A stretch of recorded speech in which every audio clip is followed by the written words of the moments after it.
सफला एकादशी व्रत कथा। ओम नमो नारायण। भगवान श्री कृष्ण ने युधिष्ठिर को कहा कि एक बार चंपावती नगरी में एक महिष्मान नाम का राजा राज्य करता था। उसके 4 बेटे थे। उन चारों बेटों में से लुम्पक नाम का बड़ा पुत्र महापापी था।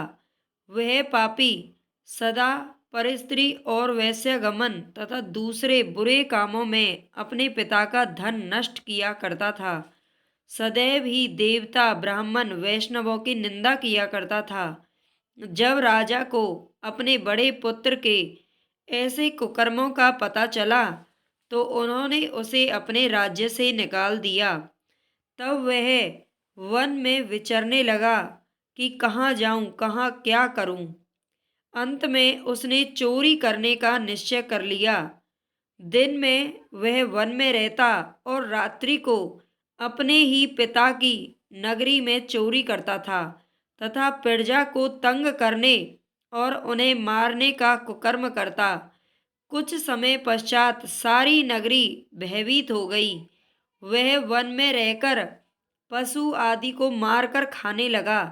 नागरिक और राज्य के कर्मचारी उसे पकड़ लेते किंतु राजा के भय से छोड़ देते थे। वन के एक अति प्राचीन विशाल पीपल का वृक्ष था। लोग उसकी पूजा भगवान के ही समान करते थे। उसी वृक्ष के नीचे वह महापापी लुम्पक रहा करता था। इस वन को लोग देवताओं की क्रीड़ा स्थली मानते थे। कुछ समय पश्चात पौष कृष्ण पक्ष की 10वीं के दिन वह वस्त्रहीन होने के कारण शीत के चलते सारी रात्रि सो नहीं सका। उसके हाथ पैर अकड़ गए। सूर्योदय होते होते वह मूर्छित हो गया। दूसरे दिन एकादशी को मध्याह्न के समय सूर्य की गर्मी पाकर उसकी मूर्छा दूर हुई। गिरता पड़ता वह भोजन की तलाश में निकल पड़ा।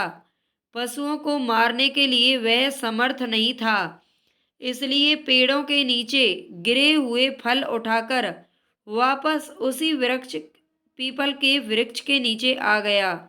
उस समय तक भगवान सूर्य अस्त हो चुके थे। वृक्ष के नीचे फल रखकर कहने लगा, हे भगवान, अब ये फल आपके ही अर्पण हैं, आप ही तृप्त हो जाइए। उस रात्रि को दुख के कारण रात्रि को भी नींद नहीं आई। उसके इस उपवास और जागरण से भगवान अत्यंत प्रसन्न हो गए और उसके सारे पाप नष्ट कर दिए। दूसरे दिन प्रातः एक अति सुंदर घोड़ा अनेक सुंदर वस्तुओं से सजा हुआ उसके सामने आकर खड़ा हो गया। उसी समय आकाशवाणी हुई कि हे राजपुत्र, श्री नारायण की कृपा से तेरे सभी पाप नष्ट हो गए हैं।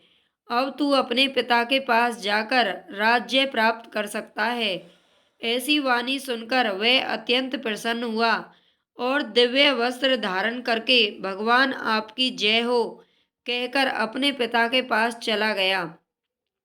उसके पिता ने प्रसन्न होकर उसे समस्त राज्य का भार सौंप दिया और वन का रास्ता लिया। अब लुम्पक शास्त्रानुसार राज्य करने लगा। उसके स्त्री पुत्र आदि सारा कुटुंब भगवान नारायण का परम भक्त हो गया। वृद्ध होने पर वह भी अपने पुत्र को राज्य का भार सौंपकर वन में तपस्या करने के लिए चला गया और अंत समय में वैकुंठ को प्राप्त हुआ।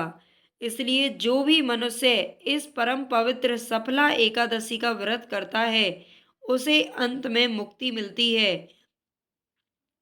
जो नहीं करते हैं वे पूंछ और सींगों से रहित पशुओं के समान होते हैं।